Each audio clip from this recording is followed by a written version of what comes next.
ಇವತ್ತು ಎಲ್ಲಿ ಹುಲಿಗಳು ಹೊರಗಡೆ ಬರ್ತಾ ಇದೆ, ಆನೆಗಳು ಹೊರಗಡೆ ಬರ್ತಾ ಇದೆ, ಚಿರತೆಗಳು ಹೊರಗಡೆ ಬರ್ತಾ ಇದೆ, ಅದರ ಚಲನವಲ್ಲದ ಬಗ್ಗೆ ನಿಗಾ ಇಕ್ಕುವಂಥದ್ದು ಮತ್ತು ಅದ್ರ ಬಗ್ಗೆ ಅರಣ್ಯದ ಅಂಚಿನಲ್ಲಿರುವಂಥ ಎಲ್ಲ ಏನು ಹಳ್ಳಿಗಳಿದ್ದಾವೆ, ಬಸ್ತಿ ಮಾಡೋಂಥ ಜನ ಇದ್ದಾರೆ ಅಲ್ಲಿ, ಇವತ್ತು ಅವರಿಗೆ ಮಾಹಿತಿ ಕೊಡುವಂಥದ್ದು, ಅವರಿಗೆ ಅರಿವು ಮೂಡಿಸುವಂಥದ್ದು ಮತ್ತು ಯಾವುದೇ ರೀತಿಯ ಅನಾಹುತಗಳಾಗದ ರೀತಿಯಲ್ಲಿ ಮತ್ತು ಜೀವ ಅತ್ಯಮೂಲ್ಯವಾದಂಥದ್ದು, ಆ ಜೀವಹಾನಿ ಆಗದ ರೀತಿಯಲ್ಲಿ ನೋಡಿಕೊಳ್ಳುವಂಥದ್ದಕ್ಕೆ ಇದು ಸಹಕಾರಿ ಆಗ್ತದೆ.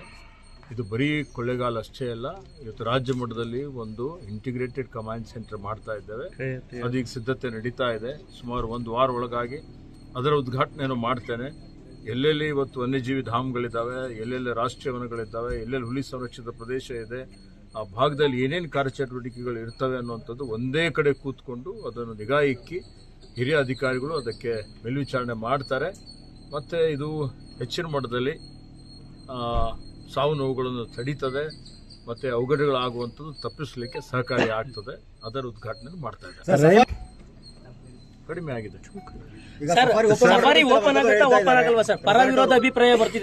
ನೋಡಿ, ಜೀವನೋಪಾಯ ಎರಡು ಅತ್ಯಂತ ಪ್ರಮುಖವಾದಂಥದ್ದು. ಜೀವ ಅತ್ಯಮೂಲ್ಯವಾದಂಥದ್ದು, ಅದನ್ನು ಉಳಿಸಬೇಕು. ಜೀವನೋಪಾಯ ಇವತ್ತು ನಮ್ಮೆಲ್ಲರಿಗೆ, ಅದಕ್ಕೆ ಎಲ್ಲ ಪ್ರಾಣಿ ಜೀವನ ಎಲ್ಲ, ಅದಕ್ಕೆ ಭೂಮಿ ಮೇಲಿರುವಂಥ ಎಲ್ಲ ಜೀವಿಗಳಿಗೂ ಬದುಕಲಿಕ್ಕೆ ಹಕ್ಕಿದೆ. ಎಲ್ಲ ಜೀವಿಗಳು ಇವತ್ತು ಅದಕ್ಕೆ ಸಂರಕ್ಷಣೆ ಮಾಡುವಂಥ ಜವಾಬ್ದಾರಿ ಅರಣ್ಯ, ಪರಿಸರ, ಜೀವಿಶಾಸ್ತ್ರ ಇಲಾಖೆದಿದೆ. ನಮ್ಮವರು ಭಾಳ ಸಮರ್ಥವಾಗಿ ಮಾಡ್ತಾ ಇದ್ದಾರೆ. ನೀವು ನೋಡ್ತಾ ಇದ್ದೀರಿ, ಸುಮಾರು 20ಗಿಂತಲೂ ಹೆಚ್ಚಿನ ಹುಲಿಗಳನ್ನು ಸೆರೆ ಹಿಡಿಯಲಾಗಿದೆ. ಹೌದಾ, ಅದಕ್ಕೆ ಇವತ್ತು ಬೇರೆ ಬೇರೆ ಕಡೆ ಬಿಡಲಾಗಿದೆ. ಇಷ್ಟೊಂದು ದೊಡ್ಡ ಮಟ್ಟದಲ್ಲಿ ಇಷ್ಟೊಂದು ಹುಲಿಗಳ ಕಾರ್ಯಾಚರಣೆ ಇವತ್ತು ಇಡೀ ಇತಿಹಾಸದಲ್ಲೇ ಯಾವತ್ತಿಗೂ ಆಗಿಲ್ಲ ಅಂತ ಹೇಳ್ಬೋದು. ನಮ್ಮ ಅಧಿಕಾರಿಗಳು ಉತ್ತಮವಾಗಿ ಕೆಲಸ ಮಾಡಿದ್ದಾರೆ.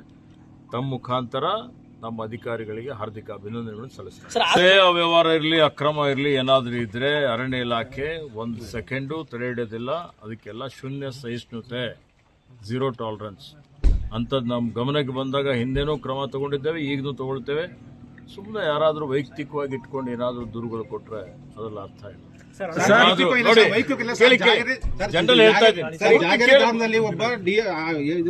ಫಾರೆಸ್ಟ್ ಒಬ್ರು ಅಕ್ರಮವಾಗಿ ಶಾಮೀಲಾಗಿ ಅವರು ಕಲ್ಲು ಮತ್ತೆ ಎಲ್ಲೆಲ್ಲ ಮಾಡಿದ್ದು ಶಾಮೀಲಾಗಿದ್ದಾರೆ ಸರ್. ಆ ತರ ನೋಡಿ, ಆ ತರ ಆಗಿದ್ರೆ ತನಿಖೆಗೆ ಆದೇಶ ಕೊಡ್ತೀನಿ ಸರ್. ಈಗ ನೇರವಾಗಿ ಚೆಕ್ ಪೋಸ್ಟ್ ಡ್ಯೂಟಿಗೆ ನಿಯೋಜನೆ ಮಾಡುವಂತ ಒಬ್ರನ್ನ, ಆದ್ರೆ ದುಡ್ಡು ಇಸ್ಕೊಂಡು 30,000 ರೊಟೇಷನ್ ಆಗ್ತಾ ಇದಾರೆ ಅಂತ ಆರೋಪ ವಿತ್ ಎವಿಡೆನ್ಸ್ ಕೂಡ ಇದೆ ಸರ್. Check post Bandipur. ನಿಮ್ಮ ಹತ್ರ ಏನಾದ್ರೂ ಎವಿಡೆನ್ಸ್ ಇದ್ರೆ ಇವತ್ತೇ ಕೊಡಿ.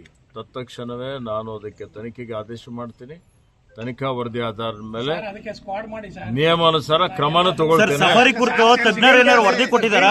ಸಫಾರಿ ಆರಂಭ ಆಗುತ್ತಾ, ತಜ್ಞರು ವರದಿ ಕೊಟ್ಟಿದ್ದಾರೆ. ನೋಡಿ, ರೈತರಿದ್ದಾರೆ, ಈ ಭಾಗದ ಸಾರ್ವಜನಿಕರಿದ್ದಾರೆ, ಜನಪ್ರತಿನಿಧಿಗಳಿದ್ದಾರೆ.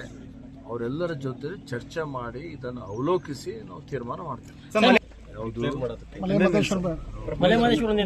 ನೋಡಿ, ಯಾರು ಸ್ಥಳೀಯರಿದ್ದಾರೆ, ಜನಪ್ರತಿನಿಧಿಗಳಿದ್ದಾರೆ, ಅವ್ರದ್ದೆಲ್ಲರ ಅಭಿಪ್ರಾಯ ತೆಗೆದುಕೊಂಡು ವರದಿ ಸಲ್ಲಿಸಿ ಅಂತ ಹೇಳಿದ್ದೇನೆ. ವರದಿ ಅವೇಟ್ ಮಾಡ್ತಾ ಇದ್ದೀವಿ. ವರದಿ ಬಂದ ಮೇಲೆ